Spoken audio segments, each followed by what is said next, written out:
I think the aspect that I would like to see more focus on is the engagement with oral histories and with Indigenous knowledge, because a lot of conversations now are happening around ground penetrating radar, around technology, around archival documents, and how is it that we can access those.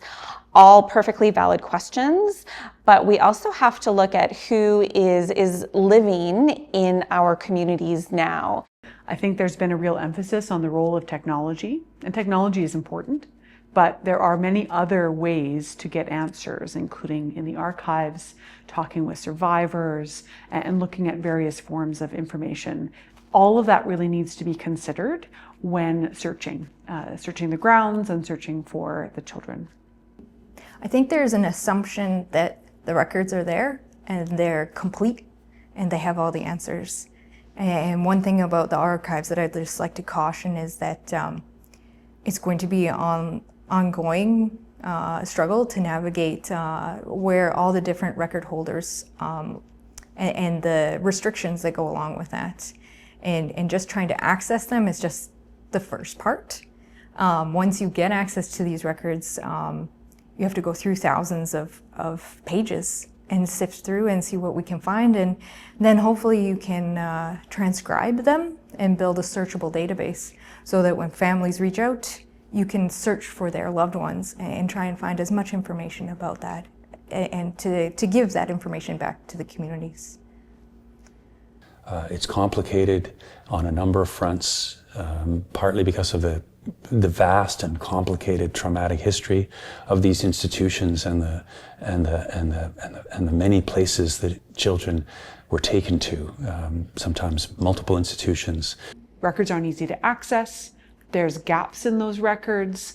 They're scattered around many different places, and communities don't have capacity to navigate through what is very complicated. Archives, even for someone who has a PhD in another field, archives are very complex for me to navigate through, let alone community members who have no training in that area.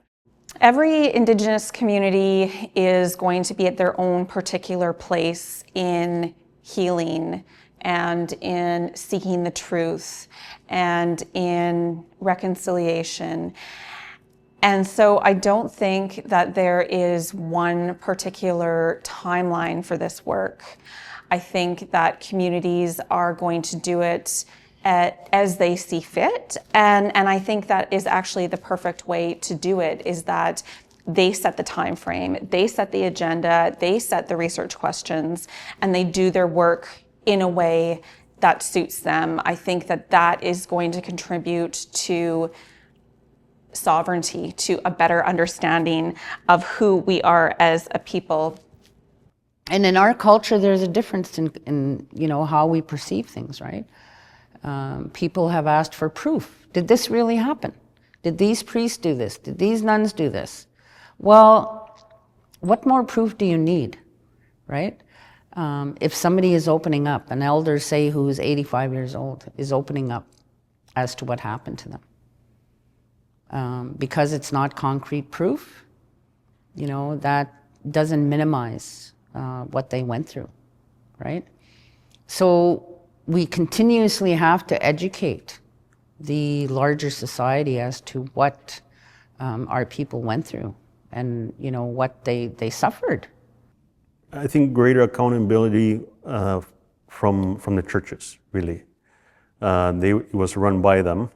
Cooperation from them, again, would be very helpful in obtaining information, records information, and if they can assist funding-wise or etc., that kind of stuff would be a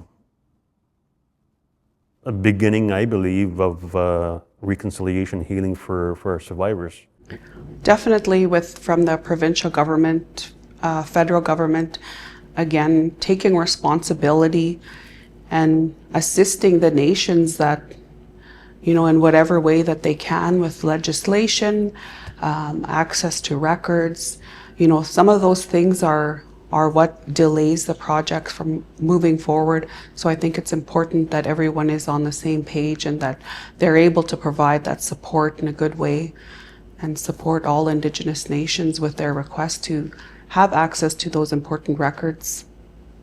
In this work of unmarked graves, of residential schooling histories, certainly there are various challenges and barriers that we have noticed over the years.